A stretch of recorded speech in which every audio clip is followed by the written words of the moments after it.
The following segment is a paid commercial program by Heritage Bank, member FDIC.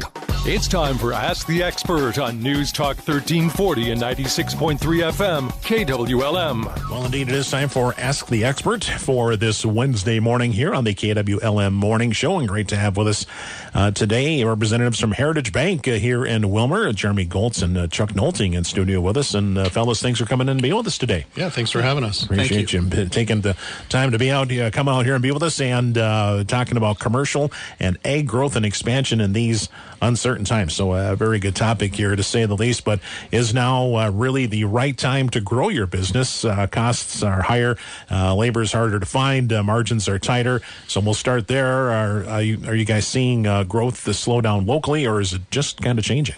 Yeah, growth hasn't stopped. There are certainly still opportunities out there. It's just getting a little more strategic with taking advantage of those opportunities. Businesses are still expanding, but they're taking more time up front. Instead of jumping straight into a project, they're asking better questions about timing, looking at their cash flow, assessing the risk. So the opportunity is still there, but the approach is a little more thought out and reviewed. Sure. Mm-hmm. And I'd say the same thing. Growth in agriculture hasn't stopped, but I think it's maybe shifting a bit. So, we've had a tough year or two.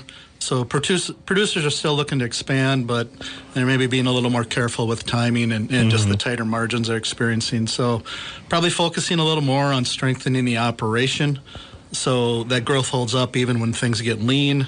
And maybe, growth today is maybe less about speed, more about making sure it holds up through down cycles. Sure. Okay. What questions are you guys asking your customers now to help them decide if they're ready to grow? Yeah, we're asking more questions around the lines of what happens if revenue is lower than expected. What if you can't hire as fast as planned? So we want to help the businesses stress test their ideas instead of assuming best case scenarios, just to put them in a better position if they take advantage of the opportunity. Okay. Yeah, and maybe I said start by asking, what did we learn from last year? What worked, what didn't, and then how does that expansion fit your marketing plan and the level of risk you're comfortable with, and those conversations just help producers evaluate not just whether they want to grow, but whether their operation is positioned to absorb that growth, even if the markets don't cooperate. Sure. So the goal isn't to discourage expansion; it's just to avoid adding pressure in an already tight environment. Yeah, that's like you said, maybe the biggest questions there: what worked and what didn't work, and like you said, you build from there. But how is that to shift to change how you as lenders look at growth and expansion? Yeah, we're spending more time on timing and structure. Instead of one large expansion, we're seeing projects broken into phases. That gives businesses flexibility and lowers risk as well. Our job isn't to slow them down from their growth. It's just to help their growth make sense under different scenarios. Yeah, it's probably focusing more on just efficiency of growth. Instead of just getting bigger, can we improve equipment, storage facilities, things that help lower costs and really use labor more efficiently? So, I think as lenders, we're supportive of expansion, but we're looking closely at timing, return on investment. And I think flexibility is really important too. So, we want to strengthen the operation, but make sure it's growth that doesn't require perfect conditions to succeed. Yeah, exactly. So now if you had to describe what growth should look like right now, what would you say exactly? Yeah, growth today is conservative assumptions, flexible plans, and room to adjust. Successful businesses aren't chasing size or chasing stability. As Chuck had mentioned, they're asking, does this improve my operations even if things don't go perfectly, just so they have a good plan going forward. Exactly. Yeah, and we look at what is smart growth. That's durable growth. So I think a lot of times you're asking, does this, like I said earlier, does this investment make me more efficient, and will it make sense in a more challenging year? So again, not just about getting bigger, but being better positioned. Sometimes the most successful growth plans are one that you can adapt. Sure. So. Yeah, exactly. Very much so. I guess what's the one mistake that you see people making when they're thinking about expansion?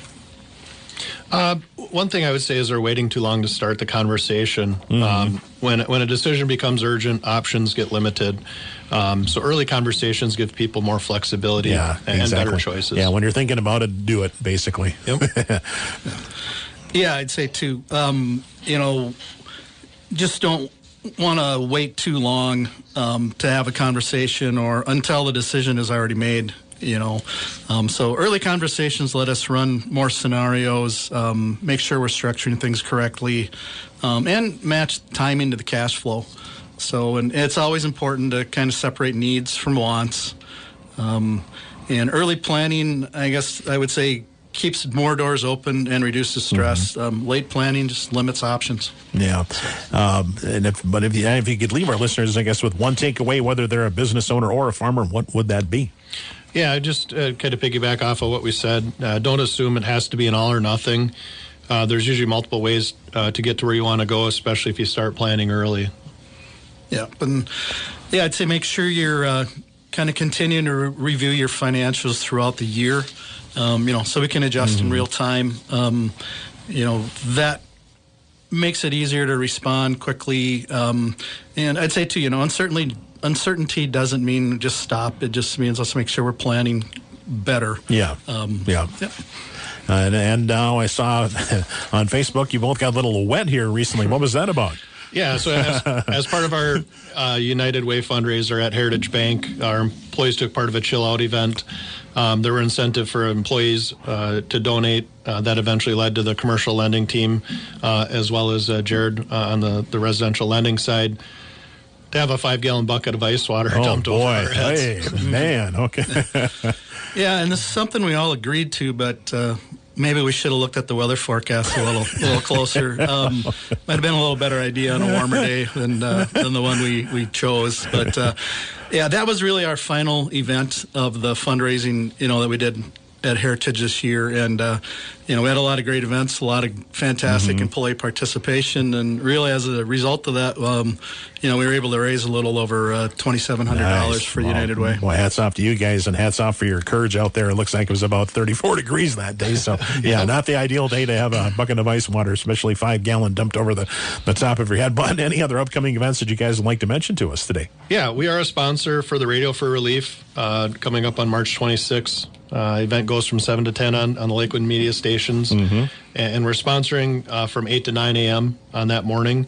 During that time frame, we'll be matching donations up to $2,500. Funds raised and match will benefit the Candiota County Food Shelf, so happy to be a part of that. Yeah, and we also have the Community Bank's blood drive coming up on April 10th. So that's from 9 a.m. to 2 p.m. at the YMCA in Wilmer. So really the local banking community partners together for this event, and bank employees volunteer to work that blood drive throughout the day. There's also a friendly competition amongst the banks to see which can get the most donors. And the winner receives a traveling trophy. Nice. Wilbur the Pig. Okay. So, and Heritage is hoping to defend our title. You guys have Wilmer in our possession for another year. Well, there we go. Well, thanks so much again for you guys, for Heritage Bank, for giving back like this and making it fun too. That's a very good thing. And back to the business side of what we were talking about. People have any questions, about commercial and ag growth, obviously, and expansion, just stop in and talk to you guys, make an appointment, stop in, or give a call, I'm sure. Yep, they can give us a call or stop in at any of our locations. Chuck is primarily out of the Pennock location. Oh, okay. And I'm primarily out of the Spicer and Wilmer locations. Okay. But give us a call, set up an appointment. There we go. Sit down and talk. Yes, and that's where it starts, and exactly. So, well, again, Jeremy, Chuck, thanks for coming on, be with us here today. Jeremy Goltz and Chuck Nolting, reps from Heritage Bank, based here in Wilmer, and guys, thanks for coming out here. Yep. Thank you. Okay. Thank you, Jason.